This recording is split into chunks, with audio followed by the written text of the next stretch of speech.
Hello. I'm always amazed when I can make these recordings properly. This Sunday, as time speedily moves on, we'll come back to that theme. The sixth Sunday in ordinary times is what we look forward to.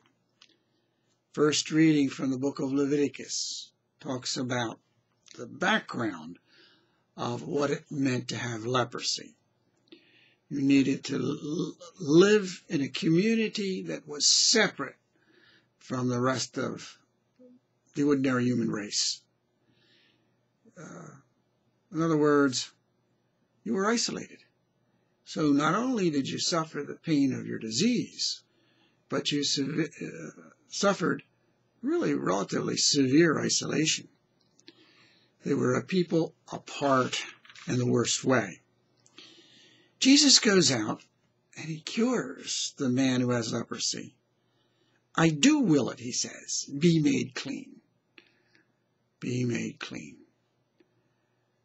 Jesus, really through his miracles, was announcing the coming of the kingdom, calling upon people to find in him, in his person, the Messiah, to believe in him, to put their life in him. It was not that he came just simply to work miracles, but the miracles were a means to bring eternal salvation to that leper. That person who had leprosy could have died with a body that was cured and gone to hell.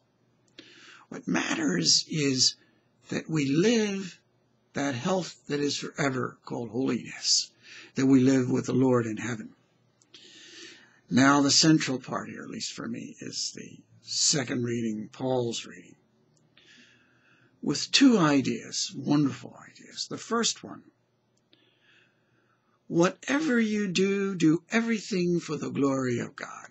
The glory of God. When we hear about how magnificent the universe is, the universe that the Lord made, created, because he is the creator,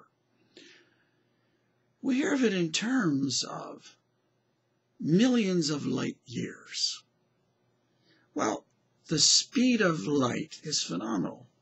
Per second, it's 186,000 miles per second. In an hour, something like 700 million miles. And then when astronomers talk about other galaxies, universes, or rather other constellations, what they're talking about in terms of is millions of light years distance from one end to the other.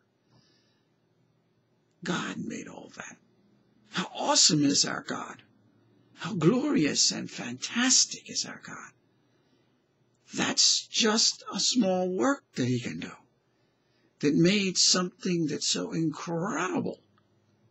That is our God, how glorious he is.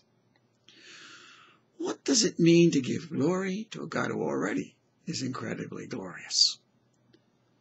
Well, it's like the sun shining on the moon.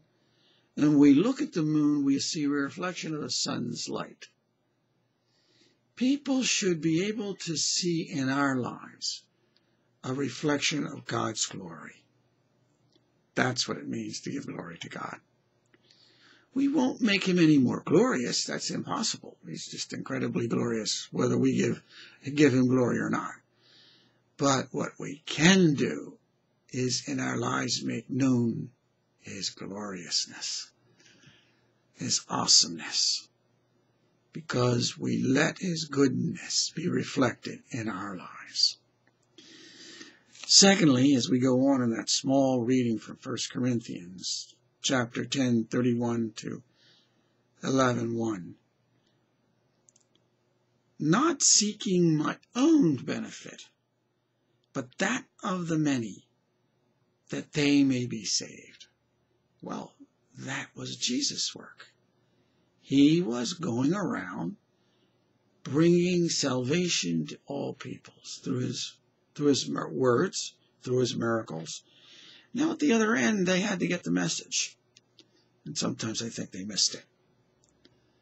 They didn't see through to what he was really trying to do.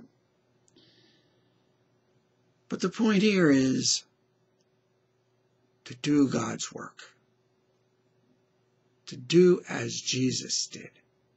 To bring salvation to everyone.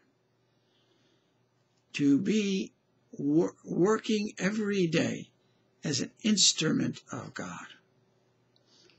That's what we're put here for. And as we do that, as we do God's work, we grow in holiness. We grow in holiness. As we do something for God, we benefit tremendously. May God's glory be mirrored in all we do, in every word we say, in our attitudes, and our whole being.